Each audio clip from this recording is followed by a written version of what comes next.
I'm Georgette Miller. Welcome to our show. Now, the purpose of this show is trying to demystify the foolishness. It's basically a show trying to get you guys to understand how money works. The fact that money is a commodity and money's always best spent in your pockets. We need to come up with this new idea that we need to keep money on our side of the table as opposed to constantly just handing it out and shelling it out to others. Let's roll.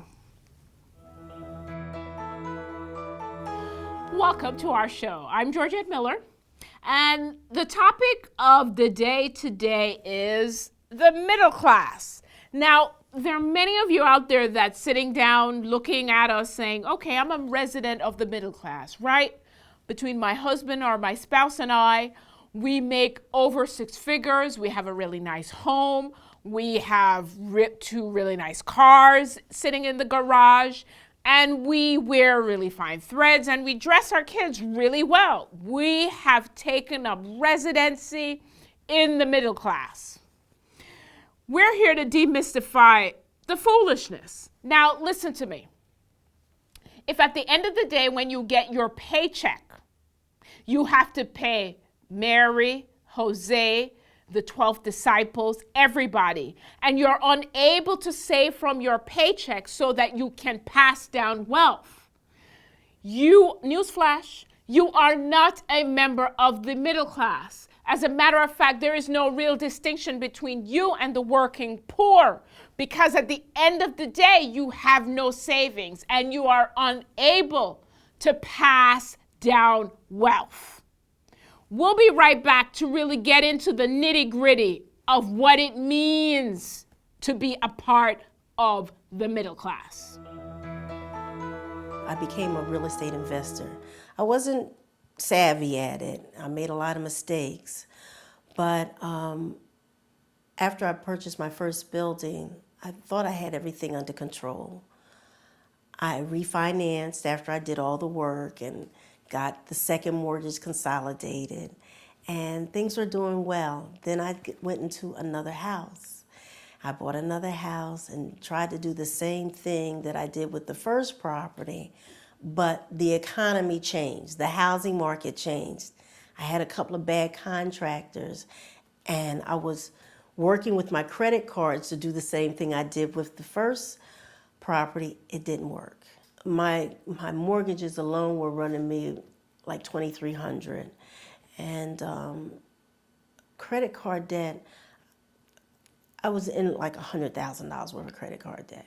Then I had timeshares, and they were running me on the average of $400 and $500 a month, just the payments and then the maintenance fees. And I really didn't know what to do. So I prayed. I really prayed. And I asked the Lord to guide me. I'm a born-again believer, and I felt like He was leading me to do the things that I did. When He told me to go into the bankruptcy, I fought it. I really did. Because my pride, I'm 55 years of living. I always had good credit. Everything was wonderful. But it started changing. And for me to have to file bankruptcy or to even think about it was something I didn't want to do. I had a regular job. My husband had a regular job, and we still do. But also we had a couple of bad tenants. That really, I forgot about that. That started really making it bad too. When we weren't getting the rents from the properties, it affected everything else. In addition to the bad contractors and the credit card interest increasing, when we weren't getting those payments, it made a big difference.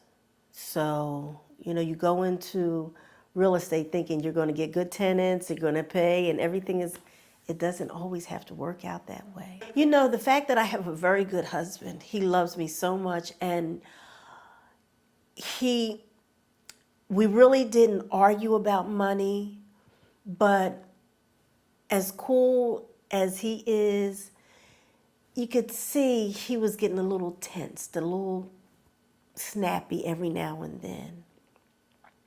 I'm very fortunate to have a husband that did not bombard me with, well, you got us in this situation, because he took as much responsibility as allowing me to do what I did, what we did together. And so we didn't blame each other. But when I married my husband didn't have one dime of debt. And so I felt guilty about that. I wanted to set up a retirement for us that we would have ample money to live. And I wanted us to retire at an age that we weren't so old that we couldn't enjoy our retirement. And that was my whole objective. When I got so far in the debt, I was like, God, I don't see it anymore. I don't see that retirement anymore. How am I going to get out of $150,000 worth of debt? And that's when he told me to do what I did.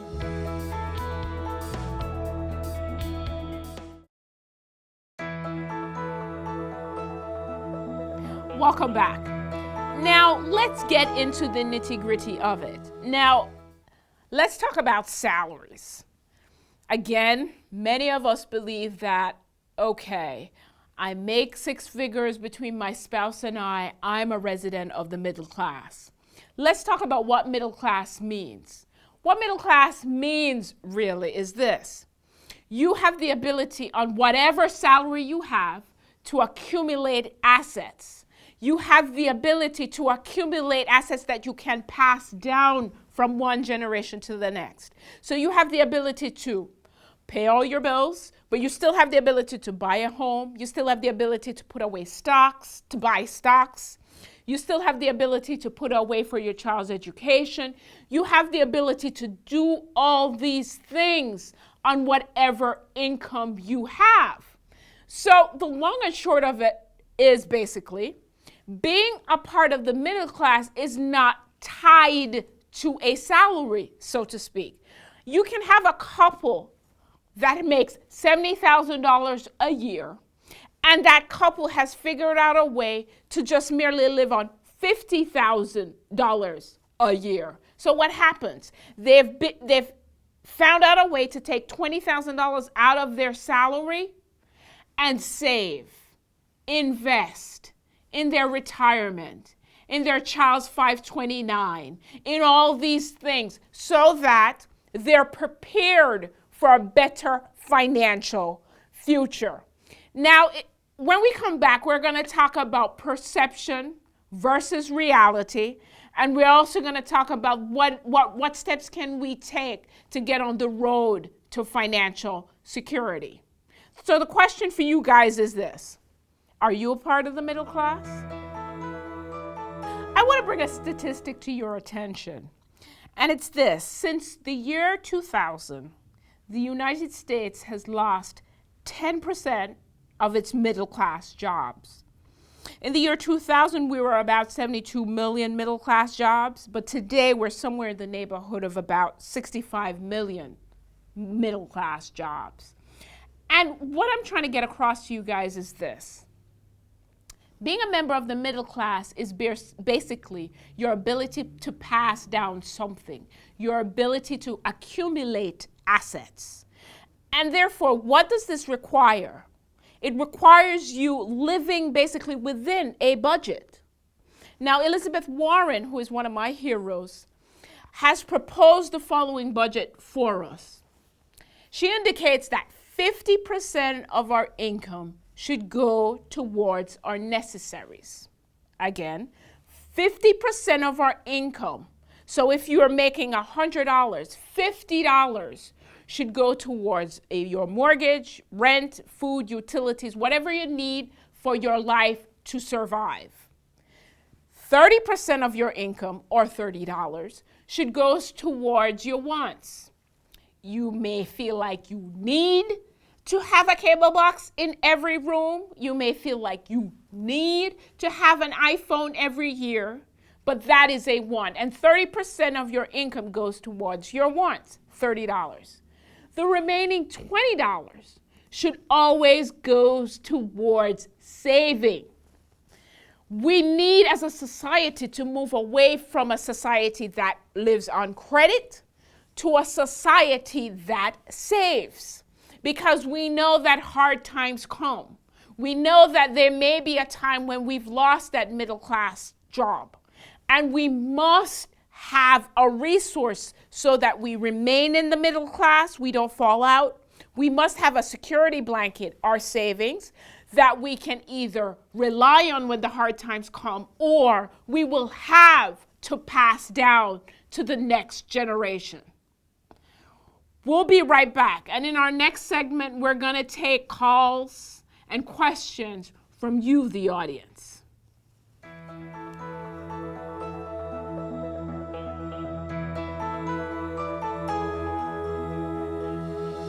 There are many of us that believe we're rich. Why are we rich? We have the 4-bedroom, 3.5 bathroom house. We have the 2-car garage that has two $70,000 cars in there. We carry Louis Vuitton pocketbooks. We dress in the flyest threads. But at the end of the week, when we get paid, we have to pay Mary, Jose, and the 12 disciples, right? We have to pay everybody, their mother, their cousin, and their wives and friends at 29%. So we have the trappings of wealth. We rich.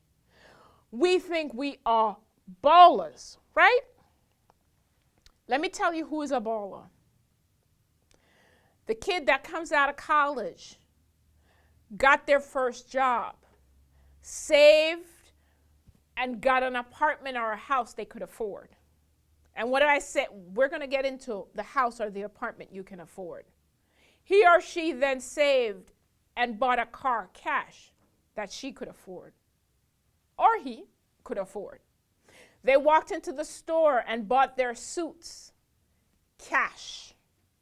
Why? They couldn't buy 10 suits, even though it would have been nice to buy 10 suits, but they would have to charge to get the 10 suits. They bought 1 or 2, what they could afford. Why is this individual a baller? A true baller. Because when he or she gets her check, it's hers.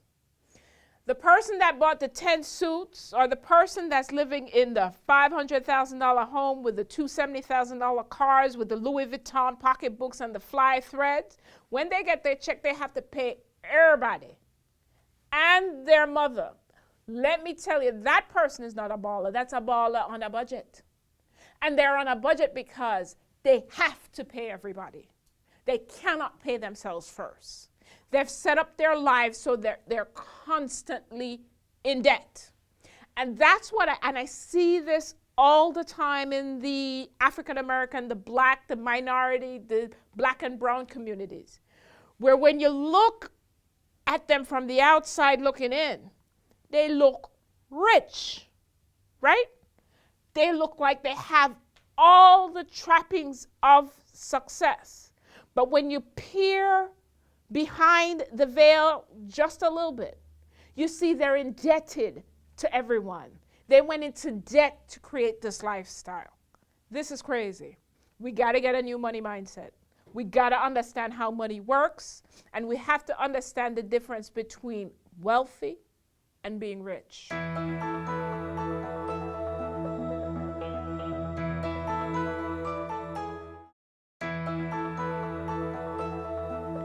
Welcome back. This is the part of our show where we like to take questions from you, our audience. And our first question is from Jim on Facebook. Jim's question is, how can I change the class I was born into for my children's sake? And I guess this question is basically the question everybody has. How do I become a millionaire? And it's very simple. Someone who was a millionaire told me this. Georgette, you live below your means always. And you save and you invest the difference. So the powerful thing that the powerful concept we have to get is we need to save. And we also need to take steps to prepare for when life happens. Now, this is something I see all the time in my practice, where a spouse or a breadwinner dies. Now, death is a road we all have to travel. And this breadwinner dies without life insurance. You have now left your children and the remaining spouse a life that they will never happen or never have now that you're not here. Why? You didn't have life insurance to take them through that rough patch. So yes, it's very simple. Two of the most powerful tools you can have to get yourself to become a millionaire or to change the status of your life and the life of your family is one, saving, and two, preparing for when life happens. Okay, now we have Bert on the line. Bert, what can we do for you?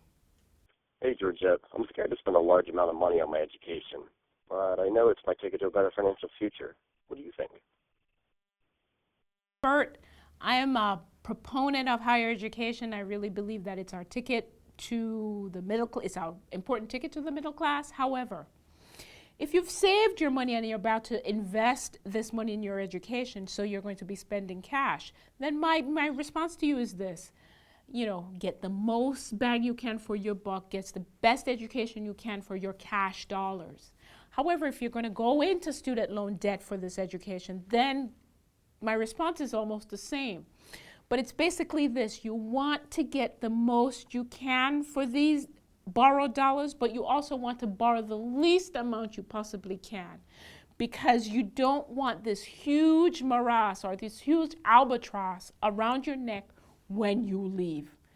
Bert, cash is still king. Now, for those of you who want to hit us up with questions, please feel free to go to our Facebook page and send us the questions you have. This show is basically for you, the audience. We'll be right back.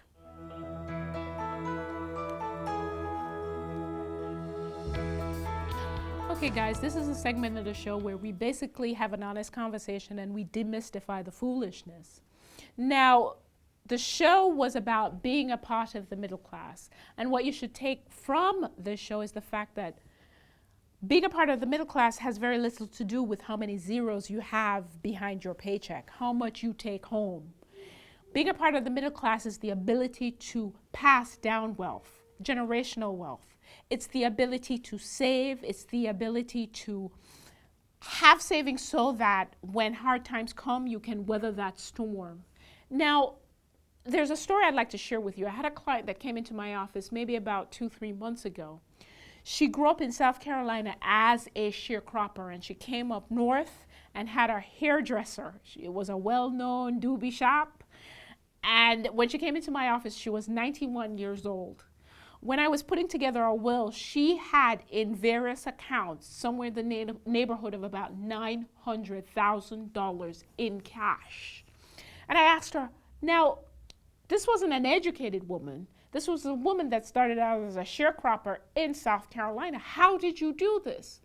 Her answer was very simple. Miss Miller, I never bought anything on credit, and I always saved. No matter how much it is we were taking in, I always had a little bit in my mattress. I always had a little bit in my till. And eventually somebody told me I need to put my money in the bank. So when you walk away from this show and you turn your TV off or you turn your computer off, hear this. Your ticket to the middle class and your ticket to remaining in the middle class is living below your means always and saving and investing the difference. Okay, guys, just to recap, we talked about the middle class, and the mere fact that you have several zeros behind your paycheck doesn't make you a resident member of the middle class. What makes you a member of the middle class is savings. What is the most important tool in your arsenal to either get into the middle class or remain in the middle class is your ability to save. You live below your means always, and you save and you invest the difference. Also, cash is still king. You know, if you walk into the store and you can't afford to buy it cash, it really isn't for you. Okay, thanks for joining us. And as they say in my country, walk good and I'll see you guys next week.